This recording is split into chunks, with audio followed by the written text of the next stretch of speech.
Sveiki vaikai! Šiandien norime jums papasakoti istoriją apie Spalvų miestą ir jo gyventojus. Spalvų mieste buvo 4 miesteliai.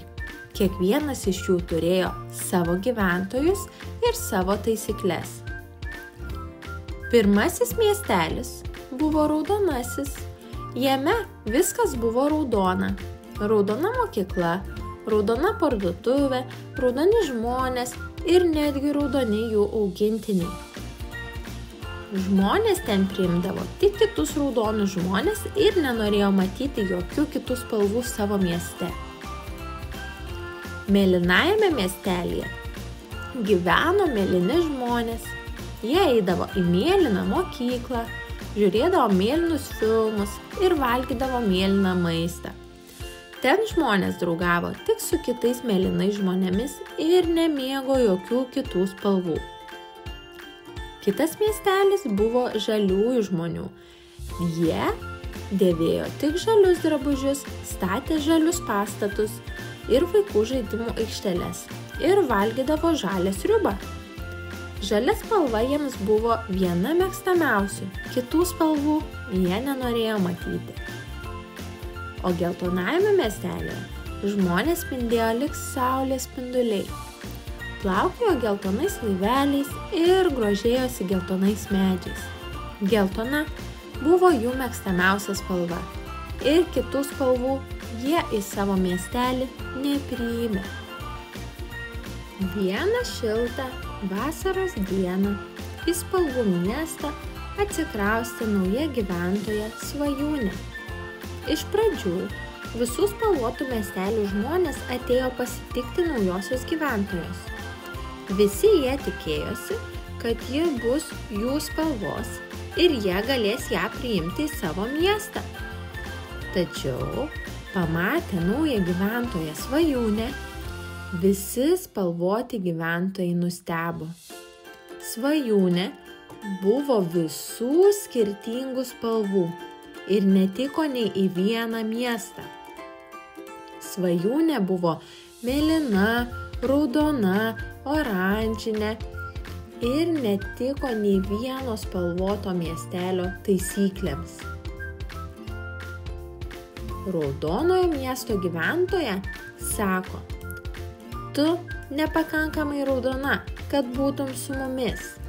Ir Svajūnės į savo miestelį nepriėmė. Žaliojo miesto gyventojas sako: "Tu čia netinki, pas mus viskas žalia." Ir taip pat atsisakė draugauti su Svajūne. Geltonasis žmogus taip pat pritarė kitų miestų gyventojams ir sako: "Negaliu tavęs įleisti, tu čia netinki." Ir uždarė duris Svajūnei į geltonąjį miestelį. Mėlynasis žmogus taip pat sutrikęs sako: "Tu keista, kodėl tu ne vienspalvė?" Ir taip pat atsisveikino su Svajūne. Svajūnė nenusiminė. Ji suprato, kad kitiems žmonėms gali būti nedrąsu priimti naują žmogų, kuris nėra panašus nei į jokį anksčiau jų sutiktą žmogų. Svajūnė tikėjo, kad vieną dieną kiti ją geriau pažinę pamėgs ir norės su ja geriau susipažinti ir draugauti. Todėl Svajūnė leido dienas vaikštinėdama po spalvų miestelius, bandydama geriau susipažinti su spalvotais žmonėmis. Pirmiausia, Svajūnė užklydo į mėlynąjį miestelį.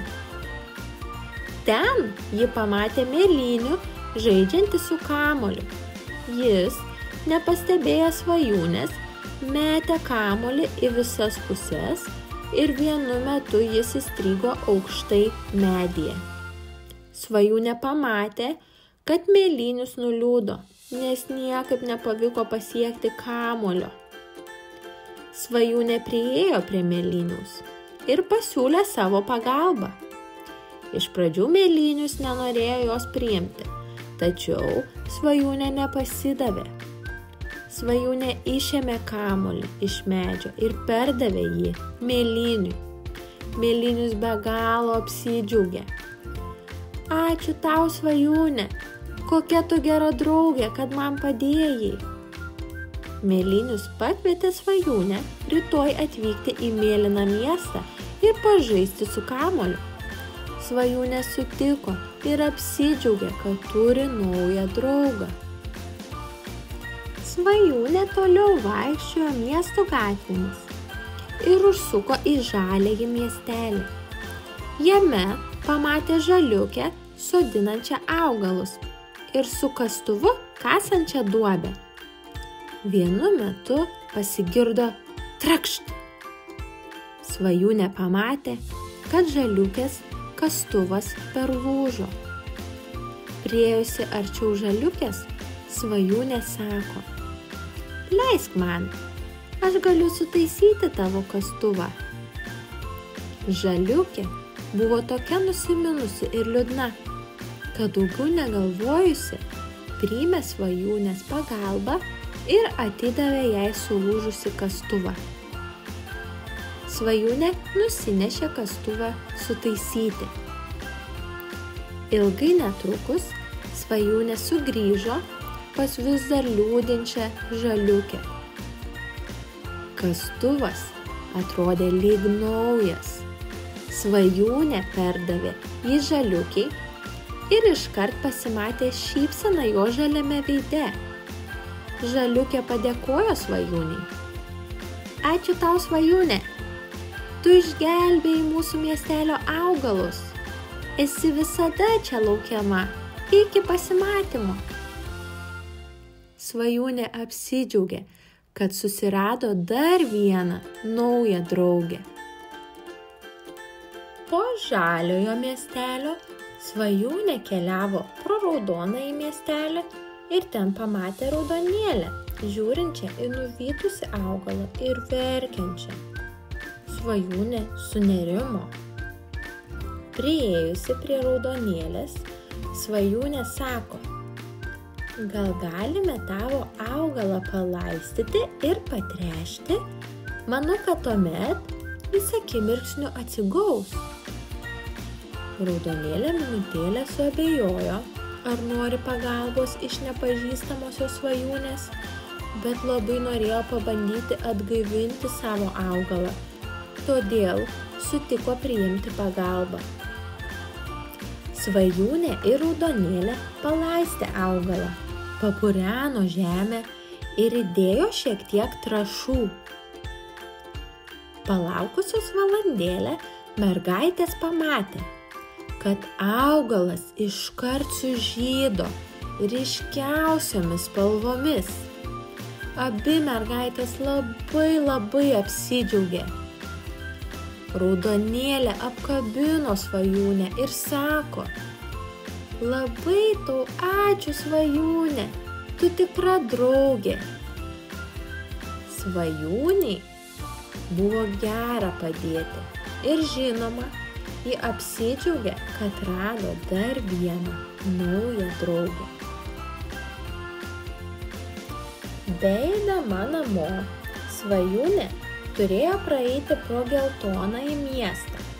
Ten ji pamatė geltoniuką žaidžiantį su savo augintiniu. Vienu metu geltoniuko katytė šast ir nubėgo į krūmus. Buvo sunku ją pamatyti.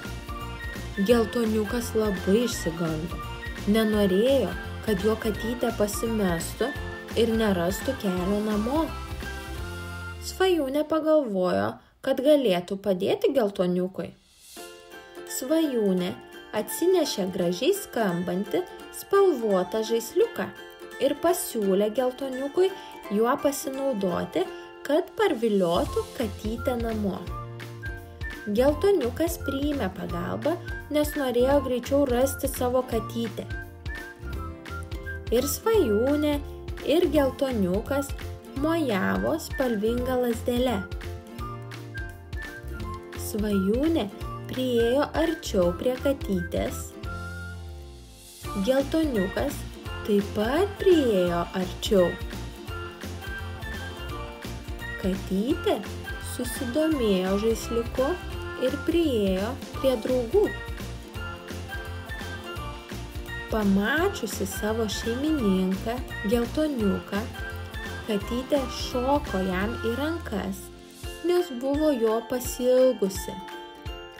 Geltoniukas labai apsidžiaugė ir padėkojo svajūnei. Ačiū, svajūne, be tavo pagalbos man nebūtų pavykę pasikviesti geltės atgal namo. Tu tikra draugė, kad padėjai man nelaimėje. Svajūnės širdis jautėsi tokia pilna, nes galėjo padėti net 4 naujiems savo draugams. Ta dieną ji jautėsi padariusi labai daug ir padėjusi nelaimės ištiktiems draugams. Taip pat ji džiaugiasi, kad spalvotieji žmonės, nors iš pradžių pasirodė nedraugiški ir jos nepriėmė į savo miestus, visgi buvo mieli ir draugiški. Svajūnė pagalvojo, kad visiems gali prireikti laiko pažinti naujus žmones ir tik tuomet jie gali jaustis drąsesni, leisti laiką su naujais žmonėmis. Ta vakarą Svajūnė nuėjo miegoti su šypsena veide. Kitą rytą, tik atsikėlusi ir išėjusi į lauką, Svajūnė pamatė jos laukiančius naujuosius draugus. Naujieji draugai atsiprašė Svajūnės, kad pirmą dieną mieste buvo tokie nedraugiški. Dabar mes suprantame, kad tu esi lygiai tokia pati kaip ir mes, nors ir atrodai kiek kitaip, nei mes esame įpratę. Tu esi labai geras žmogus, kuris padeda ir rūpinasi kitais. Todėl mes visi būtume laimingi, jei pasiliktų mūsų mieste ir būtų mūsų draugė. Svajūnė liko su naujaisiais savo draugais. Tuomet draugai nusprendė, kad iš 4 savo mažų miestelių sukurs vieną didelį miestą, kuriame gyvens visų spalvų žmonės, mėgs visas spalvas, eis į spalvotas mokyklas, nešios skirtingus spalvų drabužius bei mėgausis spalvotu maistu. Nuo tos dienos visi žmonės spalvotame mieste buvo tolerantiški ir draugiški vienas kitam. Jie nebeskirstė žmonių pagal spalvą, o priėmė jų vidinės savybės – draugiškumą, pagalbą, rūpestį, meilę ir gerumą. Pabaiga.